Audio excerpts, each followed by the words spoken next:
So today's painting is ripples number 2. These are fairly busy ripples, but also fairly small.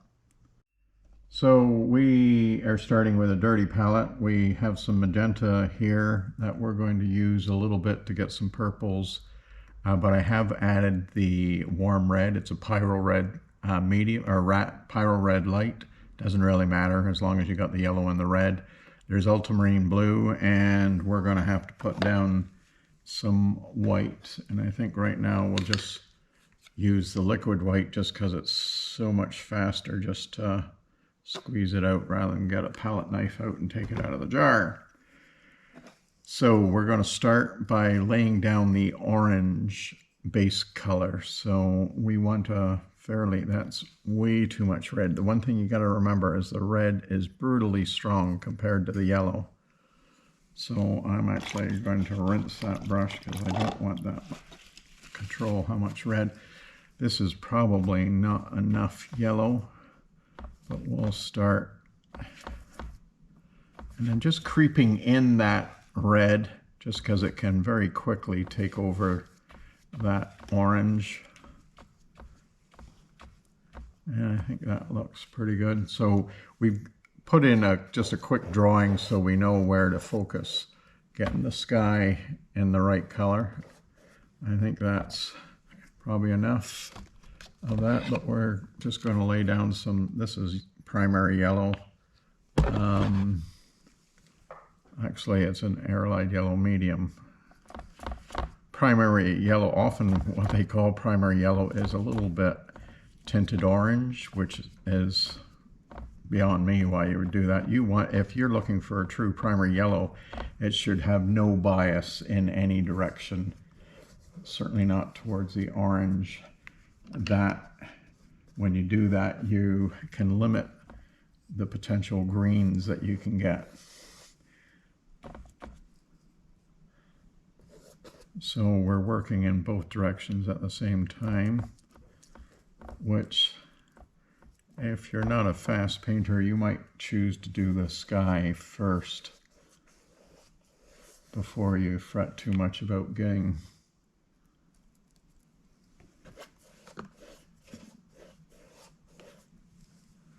just bring that a tad closer.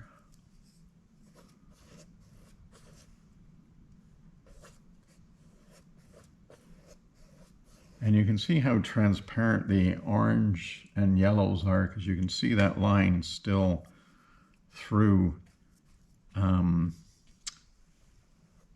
the orange. Doesn't really matter what we do in this upper corner because it's all going to be covered with gray cloud. And so you're looking to the reference to see where you need to make sure you're getting the colors right. And right along the shoreline there, it is definitely more yellow.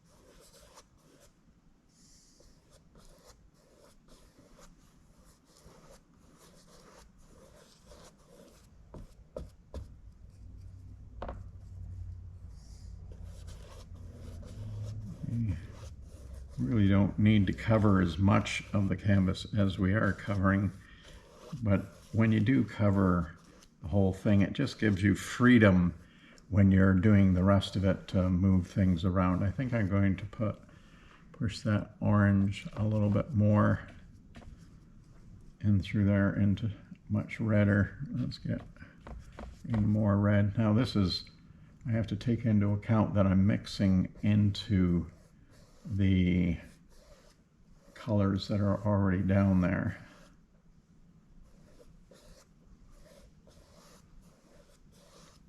So we're just going back and forth to smooth out that. This is, because this is one of our rippled series, the actual smoothness of the blend is not critical, but when you're learning to paint, it doesn't hurt to practice getting those smooth blends. So we'll drop that brush and we'll come down here, and this is a dry brush now, so I'm going back and forth just to smooth that blend out. Not too worried about that line. So now we left it from an orange area, so I'll take that same dry brush and come back into the orange rather than take it right into the yellow.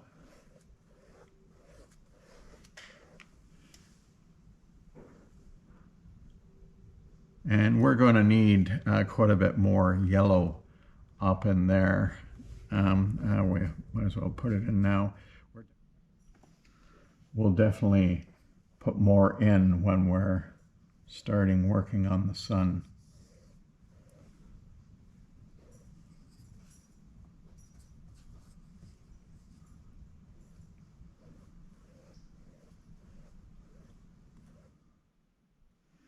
I like to use filberts when I'm doing skies.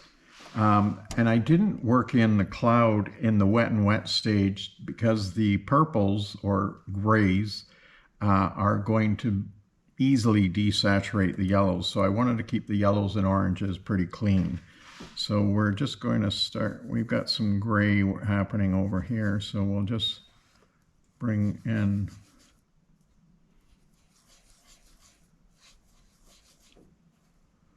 I think we're going to need a little bit more yellow down.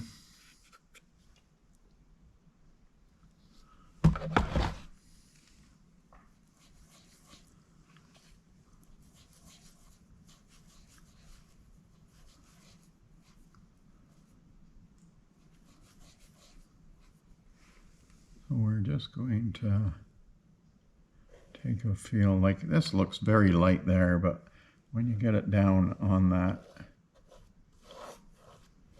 canvas, so we're just going to get a clean brush here and just work that edge. Don't get ahead of yourself. Make sure you start working those edges right away, as it's I maybe gave you the impression that there is more time than there actually is when you're doing that. So we're just going to take some of that. It's actually a little darker over that side, so we're not going to take it too far that way. So I'm just going to come over to the side here, hit some unwanted magenta.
Just roughly sketching in where we think these clouds are going to be before we actually start bringing this much stronger light into that.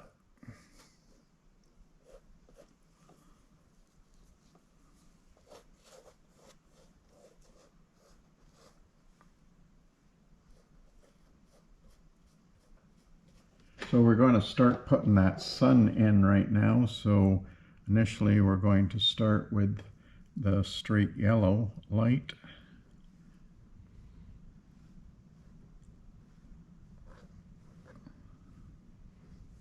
Now we're going to add a little bit of white to that. Now the white aerolite yellow is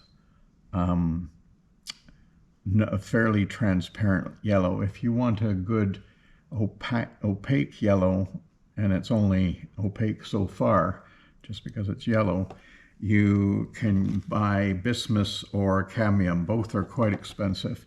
Watch you're not buying the cadmium hue, because the cadmium hue is usually just an airline yellow with some titanium white in it. But if you add titanium white to your airline yellow, it does improve its opacity quite a bit. Titanium is one of the more opaque colors in your palette. So we're just getting that little bit of yellow glow in the sun area. We'll push that up here a little bit too. And you might wonder why I didn't do this in the first place, but it's sometimes hard to get it exactly where you want it until you get the purple there. So we'll just take some of that over there as well. And you don't want to be trying to put this on top of the purple, as it's just going to be darn hard to do. And we never want to make our life hard. Well, I don't. So we're just getting a little bit of sort of orangey glow.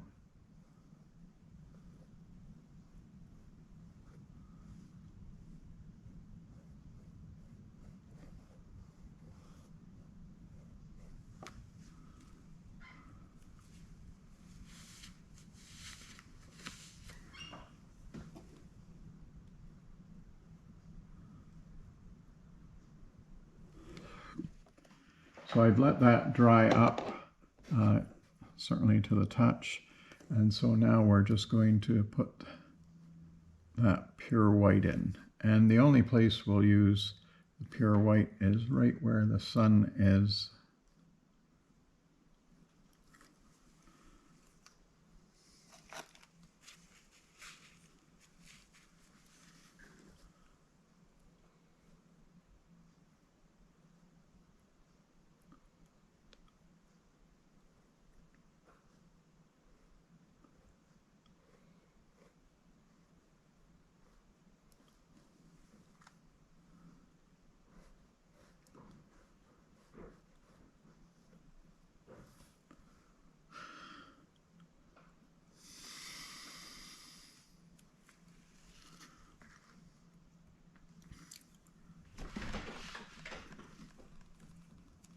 So we'll get back into the purples now, just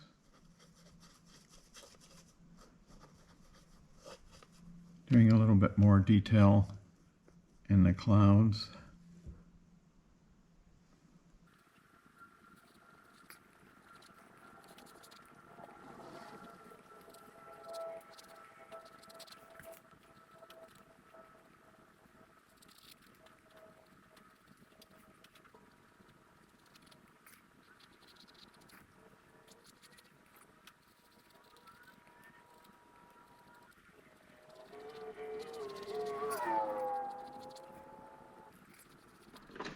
So we've put down some more ultramarine blue. We're going to mix our black with the ultramarine blue and red, which gives us a sort of a really nice dark purple black.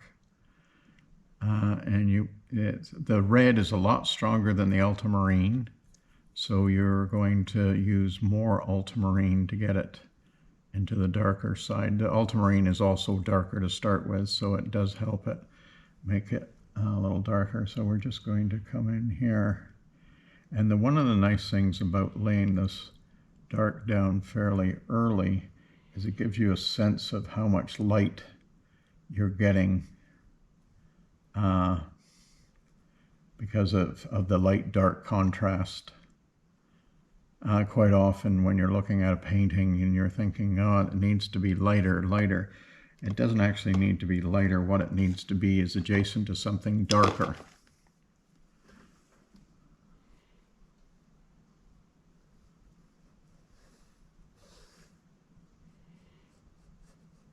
not too worried about that because we're going to have a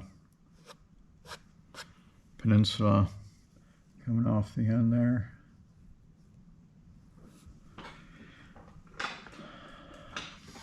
So we'll get our KX9 100, and I mean, if you're not comfortable or don't have some sort of straight edge to do this, you can use masking tape.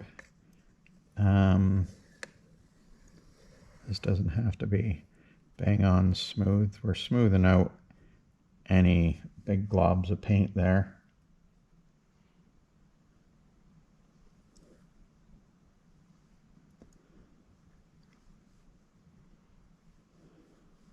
One thing about big globs of paint, if you're a fairly smooth painting and you haven't done a lot of heavy paint strokes, those little bits of texture can catch unwanted highlights, which can be somewhat detrimental to your painting. So now we're going to switch to a number 6 rigger,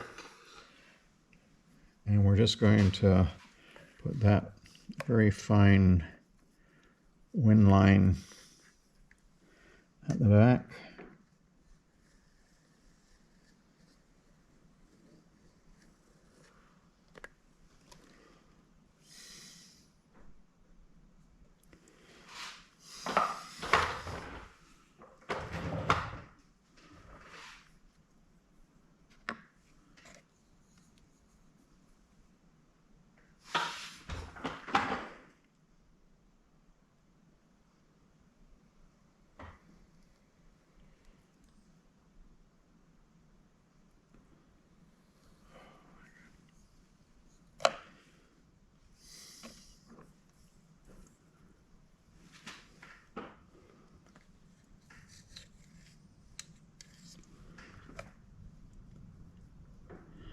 This paint needs to be fairly liquid to get nice clean lines.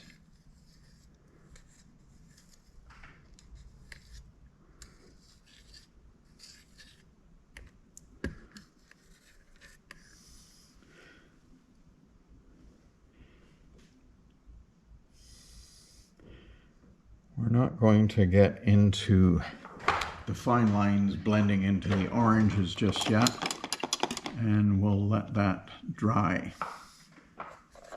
Just maybe touch that transparent area there up.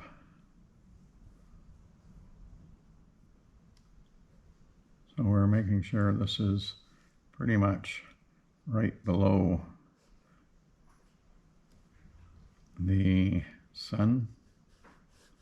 And we're putting in the yellow color first.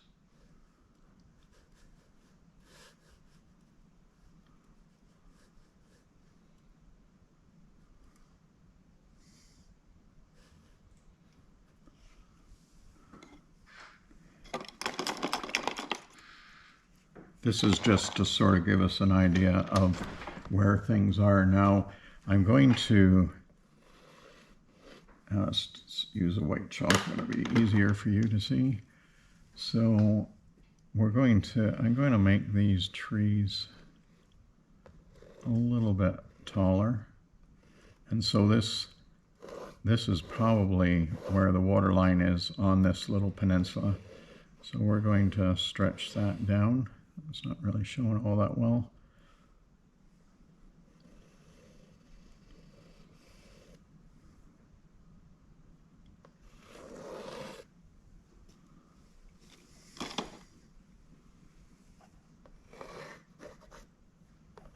Just an approximation of where we think that purple starts.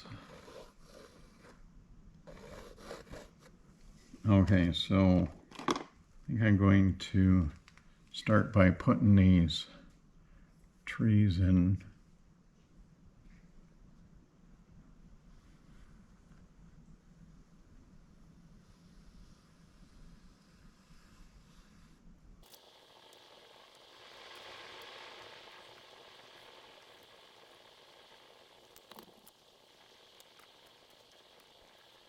So we're just going to lay down some of this purple. It's a similar purple to what's in the sky, but a little bit darker. It may look very similar right now, but it will dry darker. And we're not being too concerned here because this is fairly solid purple coming into that, and we'll cut back in with the black after.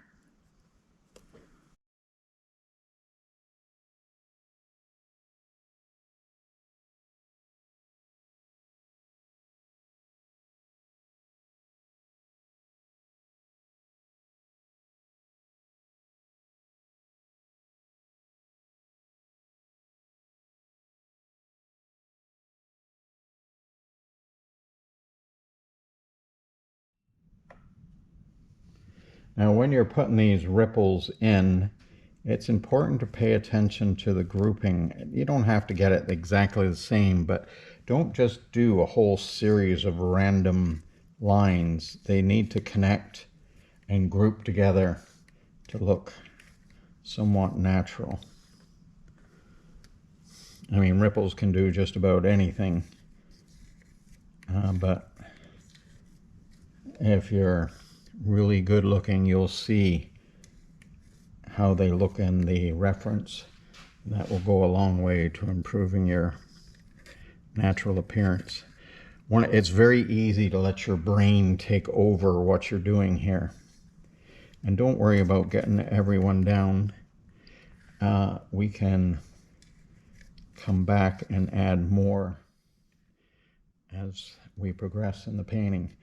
It's one of the advantages of having a stay wet palette over just a regular glass palette, is because I can maintain this color on the palette. And even if I need to mix more, it's a lot easier to mix to a wet color than to a dry color because it hasn't changed.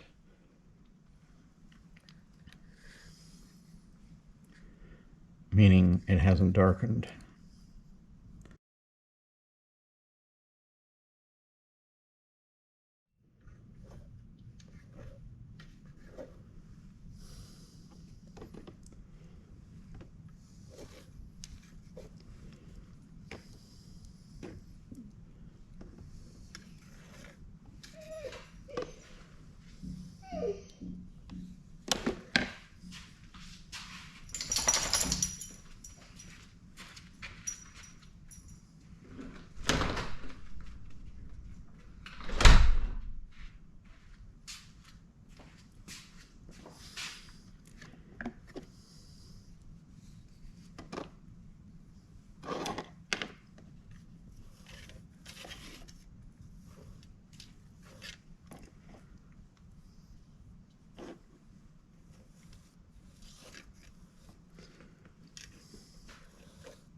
So I've mixed up a little bit of a redder mixture here. Whenever you're doing something like this, keep your colors moving a bit. I mean, it,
just darkening the wind line at the far shore to reflect the cloud. So we're just going to put a little bit of orange into the black, just above where the sun is reflecting in the water.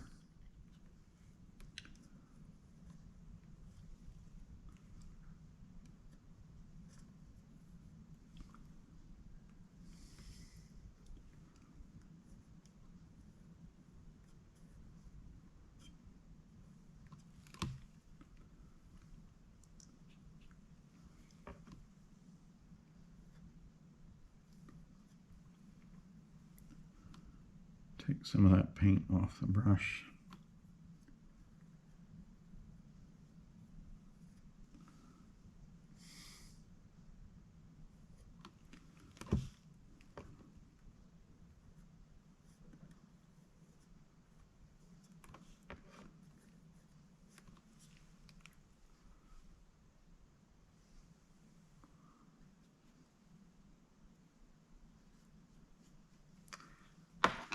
I want to get some of the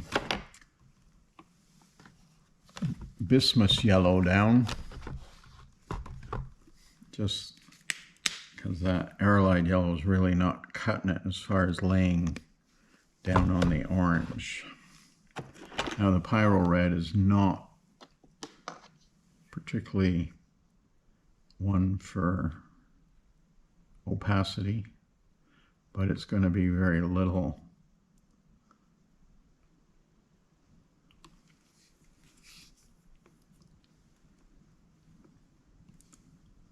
Make that top one is a little bit redder.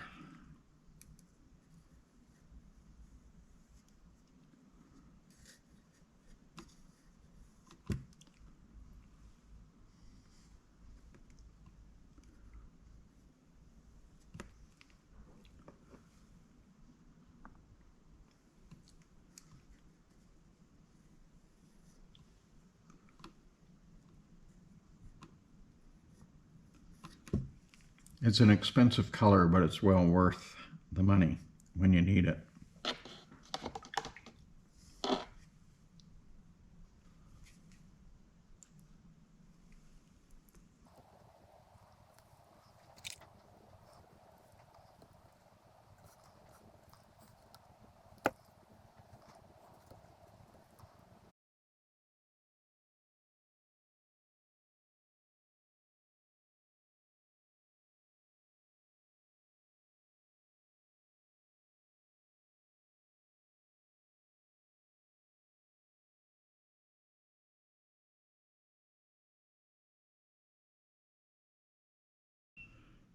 One just last little touch is I'm running some of this orange through the black reflection.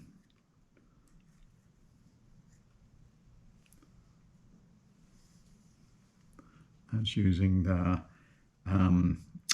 bismuth yellow and the white with a little bit of red.